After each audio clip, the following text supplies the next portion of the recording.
Good morning students, सुप्रभात सभी को। आज फिर महाराजा अग्रसेन ऑनलाइन क्लासेस में आपका स्वागत है। मैं सुशील स्वामी, ज्योग्राफी लेक्चरर, आपके लिए बीए बीएड फर्स्ट ईयर में जो हम मानव भूगोल सेकंड बुक है अपनी, उस मानव भूगोल में हम पढ़ रहे थे विश्व की जो विभिन्न जनजातियां हैं, उन जनजातियों के बारे में हमने अध्ययन किया था कि एस्किमो है, या हमने जो है बुशमैन के बारे में अध्ययन किया था, पिग्मी के बारे में अध्ययन किया था, मसाई जनजाति के बारे में अध्ययन किया था। तो यानी कि ये जनजातियां जो होती हैं इस प्रकार से अपने जो है यानी कि विशेष क्षेत्र में पाई जाती है, और विशेष क्षेत्र में जिस प्रकार से कुछ आखेटक पर आधारित रहती हैं, कुछ जो है पशुपालन पर आधारित होती हैं, इस प्रकार से ये जनजातियां जो है अपना इनकी सामाजिक व्यवस्था बनाए रखती है, अपना आर्थिक जीवन यापन या यानी कि एक स्थान से दूसरे स्थान पर भ्रमण करके या घुमक्कड़ रूप से जीवन यापन ये जनजातियां करती है। तो इस प्रकार से जिस प्रकार से हमने देखा कि बद्दू जनजाति है, तो बद्दू जनजाति जो है वो एक स्थान से दूसरे स्थान पर जो है प्रवास करती है या घुमक्कड़ प्रवृत्ति की रखती है, घुमक्कड़ प्रवृत्ति की होती है। एक स्थान से दूसरे स्थान पर चरागाहों की तलाश में वो भटकते रहते हैं, और जहाँ इनको चरागाह मिलते हैं वहां पर अपने ये तंबू लगा देते हैं और उन तंबुओं में जो है ये निवास करते हैं। और जैसे ही इनके चरागाह अपने ये माने कि वहाँ उन चरागाहों में जो है अगर घास की कमी हो जाती है, तो ये उस स्थान को छोड़कर दूसरे स्थान पर चले जाते हैं, और वहां पर जहाँ चरागाह इनको मिलते हैं या जल स्रोत जहाँ पर इनको पर्याप्त मिलते हैं, तो वहां पर जाकर फिर जो है ये अपने तंबू लगा देते हैं और वहां पर जो है ये निवास करते हैं और अपने इनके पशुओं को चराते हैं। पशुओं पर आधारित यानी कि मुख्य रूप से इनका जो आर्थिक प्रक्रिया है वो पशुओं पर ही आधारित होती है। इसी प्रकार से हम अब आज जो अध्ययन करेंगे भी अपने भारत की जो जनजातियां हैं, भारत की जनजातियां, भारत की जनजातियां।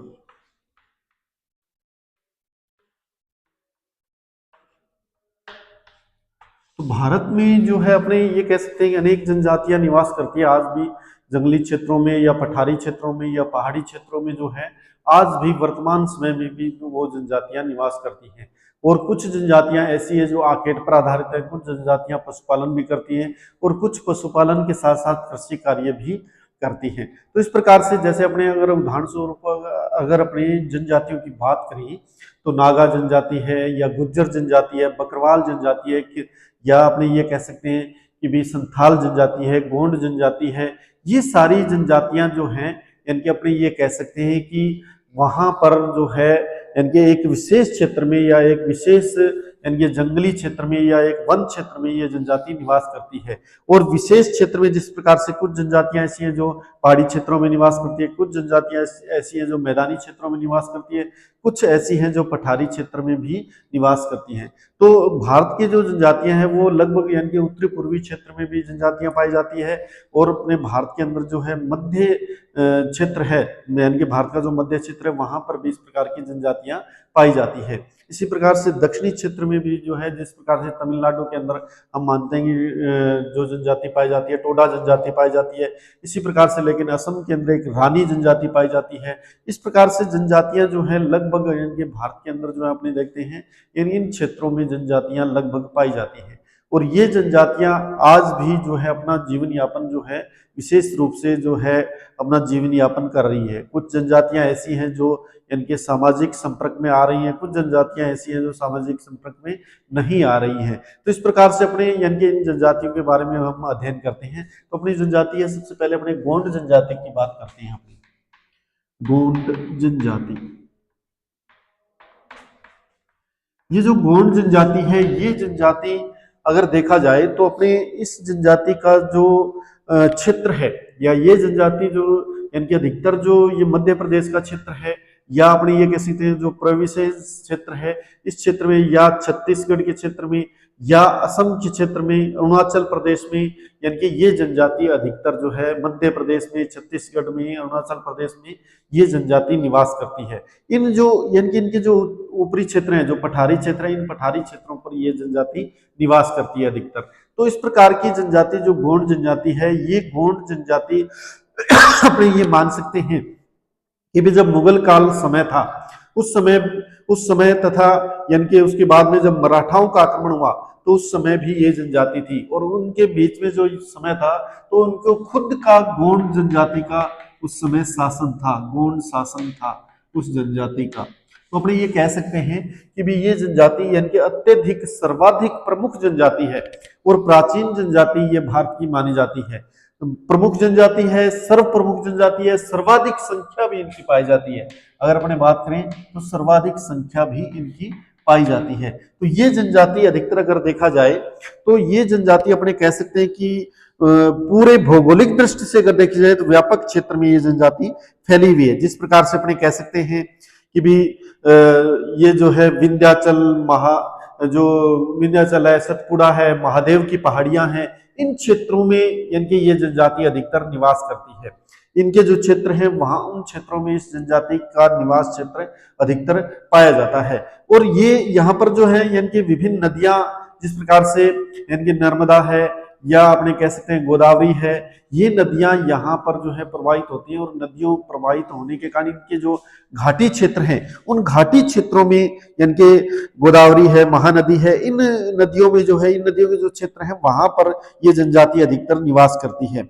अधिकांश क्षेत्र इनमें जो है अगर देखा जाए तो विभिन्न प्रकार की वनस्पतियां भी मिलती है, यानी कि जिस प्रकार से तेंदु और परसा यहाँ पर वनस्पति पाई जाती है, तेंदु के पत्तों से ये बेड़ी बनाते हैं, या परसा जो है वनस्पति यहाँ पर पाई जाती है। तो ये इस प्रकार से जनजाति जो है यहाँ पर निवास करती है। गोंड जनजाति अगर अपने देखें तो गोंड जनजाति में अनेक अपने ये कह सकते हैं कि भी उपजातियां पाई जाती है, जिसे अपने कह सकते हैं कि विभिन्न उपजातियों में या विभिन्न इनके जो छोटे छोटे समूह इनको कह सकते हैं, यानी विभिन्न समूह में ये बिखरी हुई है। जिस प्रकार से कोंडगांव मुरिया या हिल मुरिया, नारायण मुरिया, मुरिया, ये इनके भाकर है, नवगढ़िया है, भत्रा है, दंतिया है, हलवा है, ये इसके जो है अपने ये कह सकते हैं कि भी अधिकतर इनके जो है समूह है छोटे छोटे, यानी कि ये इन प्रकार के छोटे छोटे समूह में ये निवास करती है। अब अगर इनकी अपने शारीरिक संरचना देखें, इस जनजाति की शारीरिक विशेषताएं अगर देखी जाए, शारीरिक विशेषताएं, अब शारीरिक विशेषताओं में इनकी ऊंचाई जो है लगभग यानी कि अपने कह सकते हैं 5 फीट 5 इंच जो है इस जनजाति में पुरुषों की लंबाई जो है पाई जाती है। पुरुषों की लंबाई जो है पाई जाती है। इनके बाल जो है काले होते हैं, बाल काले होते हैं और रूखे होते हैं। पुरुषों के अंदर रूखे बाल पाए जाते हैं इनके। इसके साथ साथ इनमें जो है अगर अपने ये बात करें कि अधिकतर जो है इनकी त्वचा का रंग यानी कि गोंड जो होते हैं वो काले रंग के होते हैं, अधिकतर अत्यधिक काले रंग के इनके त्वचा का रंग काला रंग होता है। दूसरा अपने ये कहें कि भाई गोंड जनजाति में जो है यानी कि कुछ जो लोग हैं, जैसे रतनपुरिया जनजाति इनका वर्ग है, रतनपुरिया के जो लोग हैं यानी कि इनका उपवर्ग है, इस उपवर्ग के लोग जो है लगभग 6 फीट लंबाई के भी होते हैं। अब यानी कि इनके काले रंग, इनका रंग जो काला होता है, अधिकतर बाल काले होते हैं, रूखे होते हैं। दूसरा, ये जनजाति जो है इनके सिर का जो आकार होता है, सिर का आकार गोल होता है, सिर का आकार अधिकतर गोल आकार में ये पाए जाते हैं। इनके होंठ जो होते हैं मोटे होते हैं, इनके होंठ जो होते हैं होंठ मोटे होते हैं, यानी कि अधिकतर इनके होंठ जो है मोटे आकृति के होते हैं। सिर इनका गोल होता है और बाल जो है इनके काले और रूखे होते हैं। दूसरा, अपने ये मानते हैं कि भी इस जनजाति में अगर देखा जाए तो इनका शरीर जो हष्ट-पुष्ट होता है लेकिन बेढंगा सा होता है, हष्ट-पुष्ट लेकिन बेढंगा सा होता है। कहने का मतलब ये जो है इनके आकर्षक दिखाई नहीं देते हैं, इनके सुंदर दिखाई नहीं देते हैं ये लोग। इसी प्रकार से अगर अपने स्त्रियों की बात करें तो स्त्रियां लगभग 5 फीट की यानी कि अपने कह सकते हैं कि पुरुषों से कम लंबाई की होती हैं। दूसरा, इनके जो स्त्रियों के जो बाल होते हैं वो काले होते हैं और खड़े हुए रहते हैं उनके बाल, इनके खड़े बाल होते हैं, इनके काले बाल और खड़े। इसी प्रकार अगर देखा जाए तो इनका रंग थोड़ा सा यानी कि इनसे जो है यानी कि कह सकते हैं कि पुरुषों से कम काला होता है। इस जनजाति में स्त्रियों का जो रंग है कम काला होता है, जबकि होंठ इनके मोटे होते हैं, होंठ जो होते हैं वो अपेक्षाकृत मोटे होते हैं। तो अपने ये मान सकते हैं कि इनकी शारीरिक संरचना जो है हष्ट-पुष्ट होती है, लेकिन इनकी शारीरिक संरचना दिखने में ये सुंदर नहीं होते हैं। इसी प्रकार से अपने कह सकते हैं कि भी इनका जो शारीरिक संगठन है, इनका शारीरिक संगठन विशेष रूप से अगर देखा जाए तो इनकी नाक भी बड़ी और चौड़ी फैली हुई होती है। इस प्रकार से संतुलित तो होता है लेकिन इनके आकर्षक रूप में नहीं पाए जाते हैं। अब अगर अपने इनके निवास या प्रदेश की बात करें, ये जनजाति कहाँ निवास करती है, निवास या प्रदेश की बात की जाए तो अधिकतर ये जनजाति अगर अपने बात करें तो छत्तीसगढ़ क्षेत्र है, मध्य प्रदेश का क्षेत्र है, मध्य प्रदेश के पूर्वी क्षेत्र है, अरुणाचल प्रदेश का क्षेत्र है, अरुणाचल प्रदेश का क्षेत्र, इन क्षेत्रों में ये जनजाति जो इन राज्यों में जो है ये जनजाति निवास करती है। और जो ऊपरी क्षेत्र है इनमें, यानी जिस प्रकार से अपने कह सकते हैं कि भी पठारी क्षेत्र है या पहाड़ी क्षेत्र है, उन क्षेत्रों में ये जनजाति अधिकतर अपने कह सकते हैं कि निवास करती है। इसी प्रकार से अपने कह सकते हैं कि दक्षिणी गोदावरी नदी तथा उत्तर में विंध्याचल तक जो है ये जनजाति फैली हुई है। इसी प्रकार से अगर अपने इनके अधिवास की अगर बात करें, अपने इस जनजाति का जो अधिवास है या इनके जो मकान है, इनके अधिवास जो हैं, अधिवास अगर देखे जाए इनके तो अधिवास जहां ये सबसे पहले ये उस जगह का सिलेक्ट करते हैं या उस जगह का चयन करते हैं जहां अधिवास बनाने होते हैं और उस जगह पर ये सबसे पहले जो है उत्सव का आयोजन करते हैं, उत्सव का आयोजन करते हैं, नाच गाने का आयोजन करते हैं और वहां पर जो है ये अपने मकान बनाते हैं। वर्तमान समय में जो है अब जो है पक्के मकान ये बनाए जाने लगे हैं, सरकार भी इन पर ध्यान दे रही है, तो पक्के मकान जो है इनको दिए जा रहे हैं और पक्के मकान बनाए जा रहे हैं। तो कहने का मतलब इनका जो अधिवास होता है वो अधिवास वर्तमान जो अधिवास है उनके समान ही ये अधिवास बनाते हैं। तो इसी प्रकार से इनके जो घर होते हैं, उनके घर या अधिवास मुख्य रूप से अगर देखा जाए तो एक यानी कि समूह के अंदर रहते हैं, जिसे ये जिस प्रकार से छोटा गांव है उसे नंगले या पल्ली के रूप में ये जानते हैं और उसमें जो है अपने अधिवास बनाते हैं। अब प्रत्येक गांव के लिए ये भोजन, वस्त्र, आश्रय इत्यादि की व्यवस्था उसी क्षेत्र से जो उत्पादन होता है उसी से की जाती है। अब अगर इनके अपने वस्त्र और आभूषण की बात करें, इनके वस्त्र और आभूषण अगर इनकी बात करें, वस्त्र व आभूषण, गोंड जनजाति जो है, गोंड जनजाति में इनके आभूषणों का भी शौक होता है। आभूषण जिस प्रकार से ये जनजाति जो है स्त्रियां पुरुष दोनों ही आभूषण इसमें यानी कि प्रिय इनको लगते हैं, या आप ये कह सकते हैं कि भी स्त्रियां जो होती हैं शरीर के अगर देखा जाए तो स्त्रियां अपने जो उसका जो शरीर होता है स्त्रियां, तो ये अधिकतर गोदने गुदवाती हैं। ये स्त्रियां यहाँ पर इनके अपने शरीर पर जो है गोदने गुदवाती है, यानी कि लगभग संपूर्ण शरीर पर ये लोग जो है अपने गोदने गुदवाती है। और जिस प्रकार से अपने कहते हैं कि विभिन्न प्रकार के तारा, चांद, इस प्रकार के जो आकृतियां जो है अपने शरीर पर बनाती हैं और तारा चांद के द्वारा महिलाओं की, स्त्रियों की जो आकृति ये जनजाति बनाती है। अब अपने ये कह सकते हैं कि भी ये लोग जो है अधिकतर माना जाता है कि भी यानी कि इस प्रकार के जो है गोदने गुदवाने के शौकीन होते हैं। और उसके साथ साथ जो है ये जनजाति जो है वस्त्रों के रूप में अगर देखें तो सूती वस्त्र ये जनजाति पहनती है, सूती वस्त्रों का उपयोग ये जनजाति करती है। इस जनजाति में सूती वस्त्र अधिकतर जो है उपयोग में लिए जाते हैं।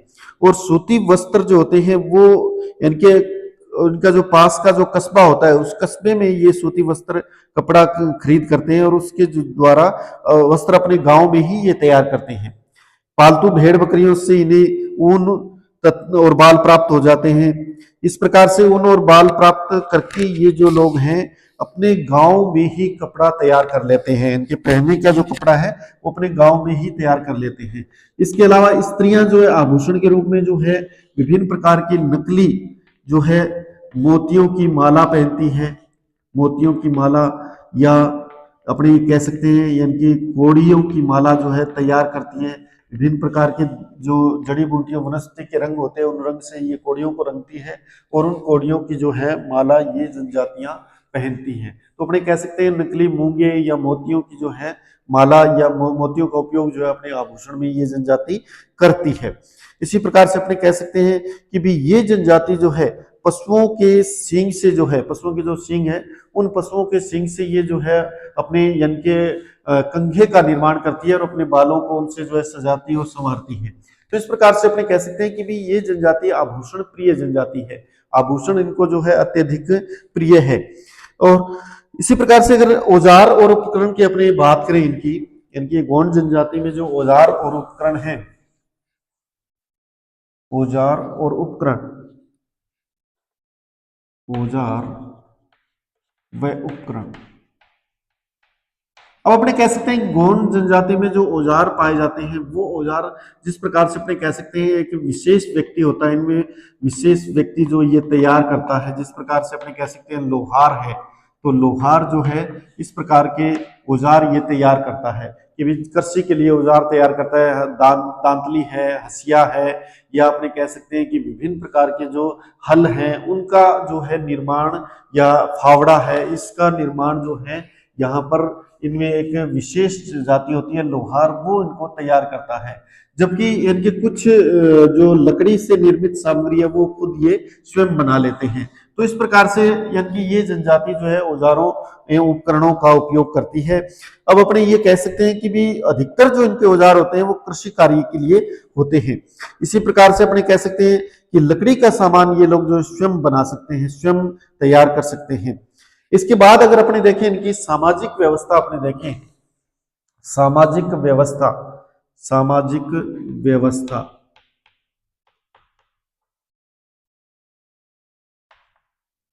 सामाजिक व्यवस्था में इनमें जो है पितृ प्रधान जो है समाज होता है, पितृ प्रधान कह सकते हैं अपने, यानी कि समाज जो होता है वो पितृ प्रधान यहाँ पर पाया जाता है। अब अपने ये भी कह सकते हैं कि इनके जो छोटे छोटे समूह होते हैं, इनके जो अपने परिवार होता है, उस परिवार का मुखिया जो होता है वो बड़ा बुजुर्ग जो है, पुरुष जो है वो इनका मुखिया कहलाता है, यानी कि ये इनका परिवार का मुखिया होता है। और वो मुखिया जो है इनके परिवार का, पूरे परिवार का या जो है छोटे समूह का वो संचालन करता है।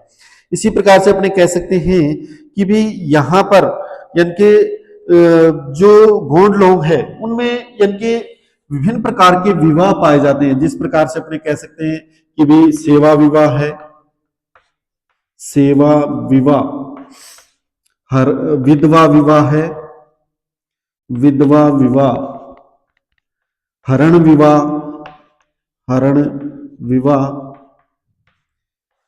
विनिमय विवाह, विनिमय विवाह, पैठू विवाह की एक पद्धति भी यहाँ पर पाई जाती है, पैठू विवाह। इस प्रकार से इनमें जो है सामाजिक व्यवस्था में अपने देखें तो अलग अलग विवाह पाए जाते हैं, इनमें अलग अलग विवाह होते हैं। इन विवाह का ये जो लोग हैं, जिस प्रकार से अपने जो है ये लोग इन विवाहों का आयोजन करते हैं और इन पर जो है जैसा विवाह इनको चाहिए होता है उसी प्रकार का विवाह ये लोग करते हैं। अब अपने कह सकते हैं गोंड संयुक्त परिवार में रहते हैं। परिवार की जो इकाई होती है उस परिवार की इकाई को जो है भाई बंद के नाम से ये जनजाति जानती है, भाई बंद, भाई बंद के नाम से जो है ये जनजाति परिवार की इकाई को मानती है और परिवार संयुक्त रूप से इसमें रहते हैं। अब अपने ये मानते हैं परिवार जो संयुक्त रूप से रहते हैं, संयुक्त रूप से रहने के कारण जो है इनमें बुजुर्ग महिलाएं या अपने कह सकते हैं कि एक शालीनता से जो है अपने परिवार के अंदर ये लोग रहते हैं। इसी प्रकार से अपने ये कह सकते हैं कि भी जिस प्रकार से अगर अपने ये माने कि भी सेवा विवाह है, अगर सेवा विवाह का अपने उदाहरण पेश किया जाए तो उदाहरण पेश करते हैं अपने इसमें सेवा विवाह का, तो सेवा विवाह वह विवाह होता है, सेवा विवाह वह विवाह होता है जिसमें इनके जो लड़का जो होता है वो लड़का लड़की के घर जो है या लड़की के पिता के घर जो है जाकर इनके 2 या 3 वर्ष या 5 वर्ष तक जो है वहां पर इनके उस घर में जाकर वहां पर उनकी सेवा करता है या उनका कामकाज करता है। जो भी उनका कामकाज होता है, कृषि का होता है या पशुचारण का होता है, वो सारा कार्य जो वो घर में रहकर वहां पर 2 या 3 साल तक वो कार्य करता है और उसके पश्चात जो है उनका विवाह किया जाता है। तो कहने का मतलब कि पहले जो है इनकी सेवा विवाह में वो उस घर में जाकर वो लड़का जो है सेवा करता है, उसके बाद में जो है उसका विवाह किया जाता है। इस प्रकार से अपने ये कह सकते हैं कि भी एक पत्ती पैठू विवाह पत्ती भी यहाँ इनमें पाई जाती है। इसी प्रकार से अपने जिस प्रकार से मैंने बताया कि भी इनमें विधवा विवाह, हरण विवाह या मकली विवाह या अपने कह सकते हैं कि भी विनिमय विवाह, पैठू विवाह, इस प्रकार की विवाह की जो है पद्धतियां इनमें पाई जाती है। अब अपने कह सकते हैं कि गोंडों की जो भाषा है, गोंड जो लोग हैं, अब अगर इनकी भाषा में जिस प्रकार से अपने कह सकते हैं कि भी विवाह का एक रूप जिस प्रकार सेवा द्वारा पत्नी प्राप्त करना है, अब सेवा द्वारा जब पत्नी प्राप्त करते हैं तो इस प्रक्रिया को ये लोग जो है, इनके इस प्रक्रिया को लमझाना भी कहते हैं, लमझाना या लसना भी कहते हैं। तो कहने का मतलब कि जिस प्रकार से सेवा द्वारा पत्नी प्राप्त की जाती है तो उसे उस प्रक्रिया को लमझाना कहते हैं। और जब कई कई बार क्या होता है कि व्यक्ति जो लड़का जो होता है वो यानी कि हमेशा के लिए उनके घर में रह जाता है, यानी कि लड़की के घर में हमेशा के लिए रह जाता है, तो उस लड़के को जो है समाज के अंदर चरघिया नाम दिया जाता है। चरघिया यानी कि क्योंकि वो 2 या 3 साल रहता है, 2 या 3 साल की बजाय अगर वो संपूर्ण रूप से वहीं पर रहता है तो उस लड़के को जो है यहाँ पर चरघिया नाम से जाना जाता है। तो गोंड जनजाति में मुख्य रूप से अपने ये कह सकते हैं कि जो विवाह पाए जाते हैं वो अनेक प्रकार के विवाह पाए जाते हैं। जिस प्रकार से अगर अपने कहीं विनिमय विवाह है तो विनिमय विवाह के अंदर जो है विभिन्न वस्तुओं का आपस में जो है एक्सचेंज किया जाता है, विभिन्न वस्तुएं एक दूसरे को दी जाती है और वो जो है यानी कि उसके कारण जो है उनमें विनिमय विवाह किया जाता है। तो इस प्रकार से अपने ये कह सकते हैं कि भी गोंड विवाह का जो 5वां रूप अगर अपने देखें इसमें तो अनियमित विवाह का होता है। अनियमित विवाह जिसे पैठू विवाह भी कहते हैं। अब अपने ये भी मानते हैं कि गोंड जो लोग हैं बहुपत्नी प्रथा इनमें चलती है या बहुपत्नी ये लोग जो है रखते हैं, बहुपत्नी प्रथा इनमें पाई जाती है। बहुपत्नी से मतलब कि एक से अधिक पत्नियां ये रखते हैं। लेकिन अपने ये कह सकते हैं जब तलाक या यानी कि विवाह विच्छेद होता है तो तलाक या विवाह विच्छेद पर जो इनके बच्चे होते हैं वो बच्चों पर अधिकार सिर्फ जो है पुरुष का होता है। कहने का मतलब इनके पुरुष का अधिकार माना जाता है, माता का अधिकार या स्त्री का अधिकार जो है उनके बच्चों पर नहीं माना जाता है। जनजातीय परंपरा है और जनजातीय परंपरा का वो निर्वाहन करते हैं। इसी प्रकार से अगर अपने ये माने कि जिस प्रकार से ये जनजाति जो है जब विवाह करती है तो ये किसी प्राकृतिक जल स्रोत के निकट, प्राकृतिक जल स्रोत या आम के वृक्ष के निकट जो है, आम के वृक्ष के निकट ये लोग जो है अपने विवाह का आयोजन करते हैं। और विवाह के आयोजन में ये लोग जो है राम धुन बजाते हैं। कौन सी धुन बजाते हैं? राम धुन जो है ये बजाते हैं। और राम धुन बजाना ये यानी कि विशेष रूप से पवित्र मानते हैं कि भी राम धुन बजाई जाती है तो वो इनके लिए यानी कि शुभ कार्य के रूप में ये मानी जाती है। इसी प्रकार से अपने ये कह सकते हैं कि इनका विश्वास है राम धुन में कि इसके कारण जो है समस्त जो अपकर्त्य किए हुए होते हैं मनुष्य के वो नष्ट हो जाते हैं। इसी प्रकार से अपने कह सकते हैं कि गोंड नृत्यों के प्रति भी अत्यधिक रुचि रखती है। इनके वाद्य यंत्र पर्याप्त लोकप्रिय हैं और पुरुष और स्त्रियां साथ साथ नाचती गाती हैं। कहने का मतलब कि पुरुष और स्त्रियां जो हैं इनके नृत्य में भी विशेष रुचि रखते हैं और एक साथ जो है ये लोग उत्सवों पर या विवाह शादी पर जो है एक साथ ये लोग नाचते हैं। इसी प्रकार से इनमें जो इनके मुखिया होता है, इनके जो गांव का मुखिया जिसे अपने कह सकते हैं तो इनके गांव के मुखिया का नाम पटेल या मुखादम होता है। इनके गांव का मुखिया का नाम क्या होता है? पटेल या मुखादम जिसे अपने बोलते हैं।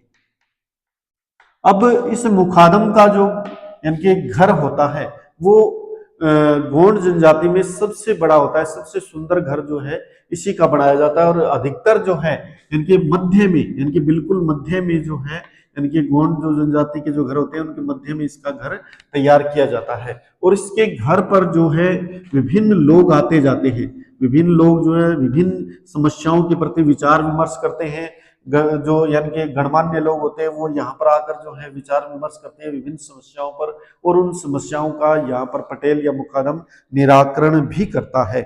इस प्रकार से अपने कह सकते हैं कि गोंड जनजाति में जिस प्रकार से अपने ये कहा जाता है कि चौकीदार के रूप में, चौकीदार के रूप में अगर ये देखें तो चौकीदार के रूप में जो है इनमें अपने ये मानते हैं कि जिसे कोतवार कहते हैं, ये लोग कोतवार कहते हैं। इसी प्रकार से जिस प्रकार से और जातियों में पूजा मंदिरों में पूजा के लिए पुजारी होते हैं तो इनमें भी पुजारी या पुरोहित होते हैं जो मंदिरों में पूजा अर्चना करते हैं। तो इस प्रकार से अपने ये कह सकते हैं कि इनमें भी जो है इस प्रकार का सामाजिक संगठन जो है यहाँ पर पाया जाता है। इसके अलावा जो अपने ये कहें कि भी जो सामाजिक व्यवस्था है, उस सामाजिक व्यवस्था में इनमें जो है इनके विभिन्न प्रकार के सामुदायिक केंद्र भी पाए जाते हैं। विभिन्न प्रकार के सामुदायिक केंद्र होते हैं, जैसे बाड़ा है, गुरी है, 3 प्रकार के सामुदायिक केंद्र है इनमें। और गोतुल है, गोतुल या घोटुल जिसे कहते हैं, गोतुल या घोटुल। तो ये 3 चीजें जो है इनके प्रत्येक गौंड समूह में ये 3 चीजें पाई जाती है।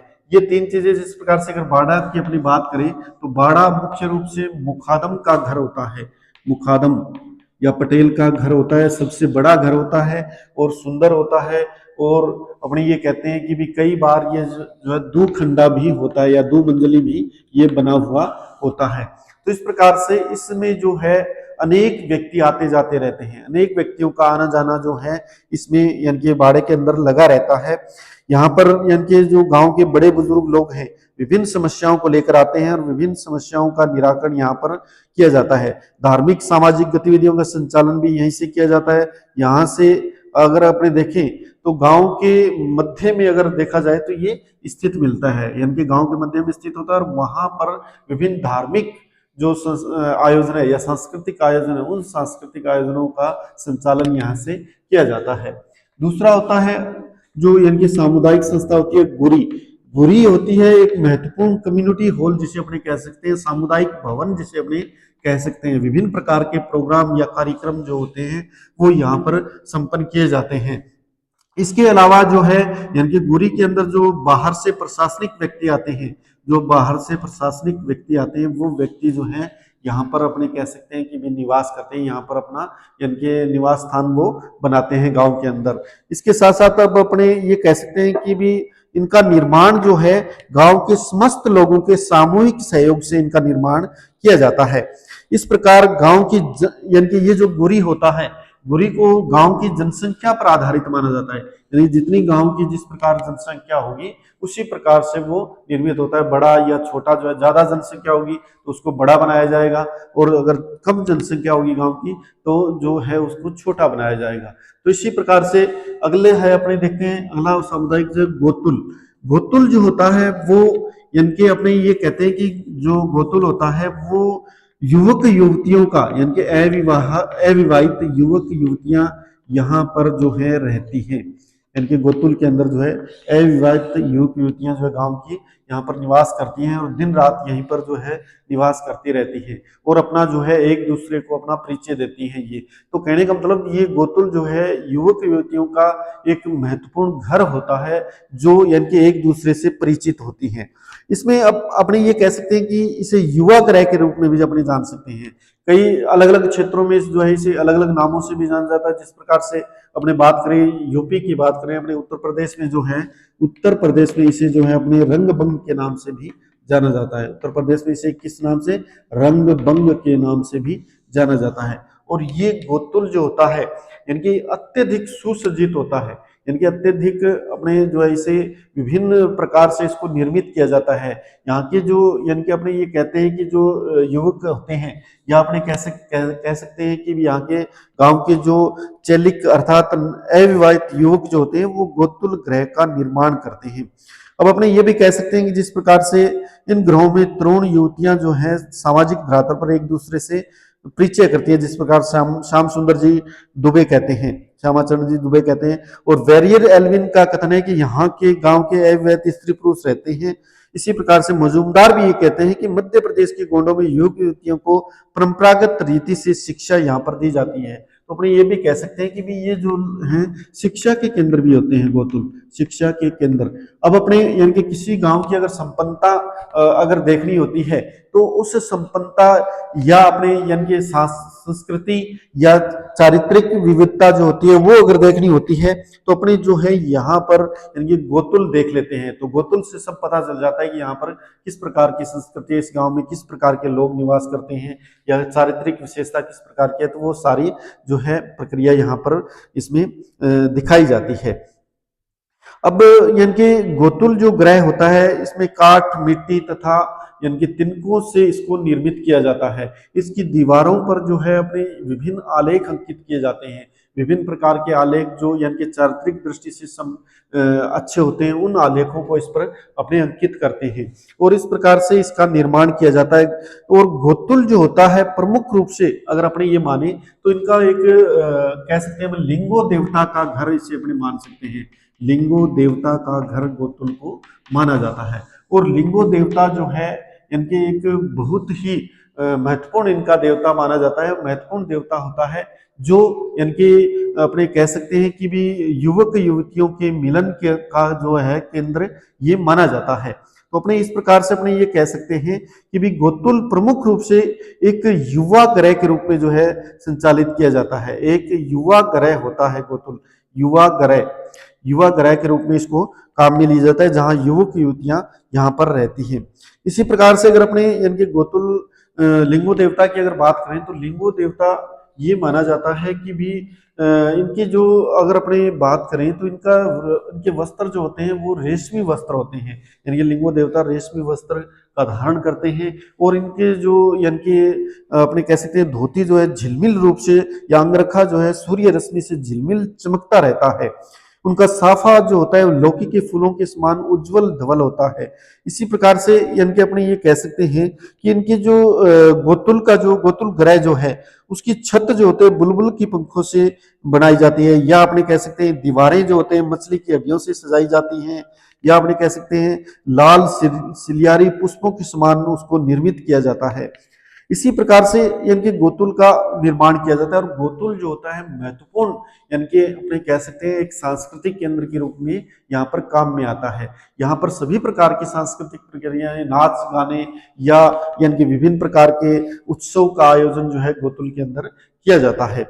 इसी प्रकार से अगर अपने इनकी खान पान की अपने बात करें, खान पान की अगर बात की जाए, खान पान में अगर अपने देखें या भोजन इनका देखें, खान पान या भोजन इनका देखा जाए तो इनका भोजन मुख्य रूप से अपने ये मान सकते हैं कि भी ये जनजाति जो है इनकी मुख्य रूप से कंदमूल फल का उपयोग करती है या अपने ये कह सकते हैं दूध का उपयोग करती है या अपने कह सकते हैं पशुओं से प्राप्त जो सामग्री होती है उसको ये उपयोग करती है अधिकतर। इनके या अपने कह सकते हैं खाद्यान्न में ये जो लोग हैं चावल मोटे अनाज का उपयोग करती है। प्राकृतिक पर्यावरण में उपलब्ध ये भोजन पर आश्रित रहते हैं।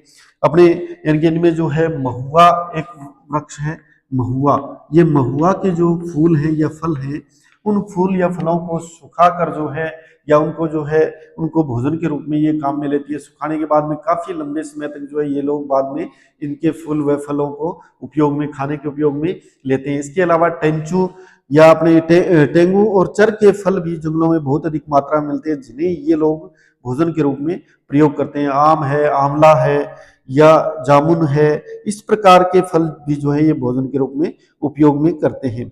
इस प्रकार से अपने कह सकते हैं कि कंदमूल जो फल हैं, कंदमूल फल इनके महत्वपूर्ण जो हैं इनके भोजन के तत्व होते हैं। भोजन के इनका भोजन मुख्य रूप से कंदमूल फल का उपयोग ये अधिकतर करते हैं। तो इस प्रकार से अपने कह सकते हैं इनका भोजन जो होता है वो लगभग शाकाहारी रूप